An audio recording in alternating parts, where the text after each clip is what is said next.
آج کا جو ہمارا ٹاپک ہے وہ ہے سرمایہ کاری کی مختلف شکلیں۔ چلتے ہیں اپنے ٹاپک کی طرف سے پہلے آپ سے ریکویسٹ ہے کہ آپ میرے چینل کو سبسکرائب، لائک اور شیئر کر دیں۔ خالص سرمایہ کاری۔ خالص سرمایہ کاری سے مراد ایسی سرمایہ کاری ہے جس سے سرمایہ کے حقیقی اثاثوں میں اضافہ ہو اور کارخانوں کی پیداواری گنجائش پہلے سے زیادہ ہو جائے، مثلاً نئے کارخانے تعمیر کرنا، نئی عمارات بنانا، نئے اشیاء سرمایہ پیدا کرنا وغیرہ۔ خام سرمایہ کاری۔ خام سرمایہ کاری نئی سرمایہ کاری اور پرانی سرمایہ کاری پر ہونے والے مصارف بدل کاری پر مشتمل ہوتی ہے، لہٰذا اس قسم کی سرمایہ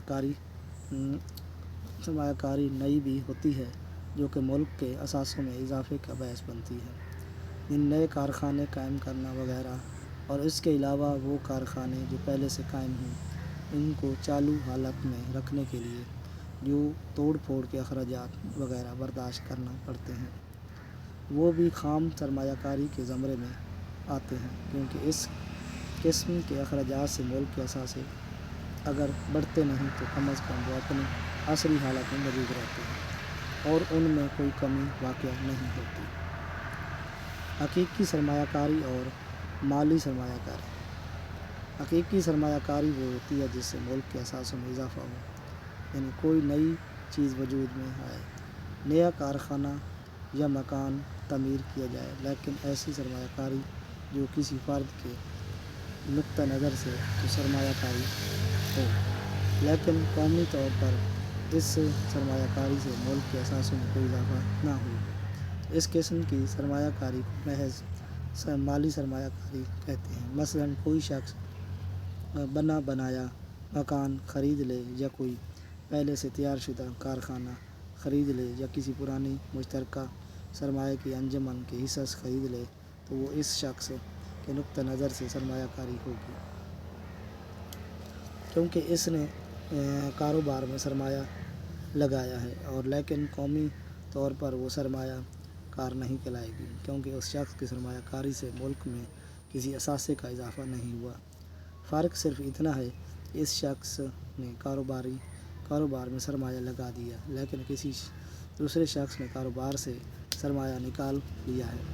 اس طرح سے ایک شخص کی سرمایہ کاری تو ہوگی جبکہ دوسرے کے نقطہ نظر سے یہ ختم ہوگی، لہٰذا اسے ہم محض مالی سرمایہ کاری کا نام دیں گے جبکہ یہ حقیقی نہیں ہوگی۔ خود اختیار سرمایہ کاری۔ خود اختیار سرمایہ کاری سے مراد ایسی سرمایہ کاری ہے جو طلب کو ملحوظ رکھے بغیر کی جاتی ہے۔ اس قسم کی سرمایہ کاری کا اس بات سے کوئی تعلق نہیں ہوتا کہ کسی چیز کی طلب زیادہ ہے اور اس لیے اس کا کارخانہ لگایا جائے، بلکہ یہ پہلے سے خود کی جائے اور اس کے بعد پبلسٹی کے ذریعے لوگوں میں اس چیز کو مقبول بنا کر اس کی طلب پیدا کی جاتی ہے۔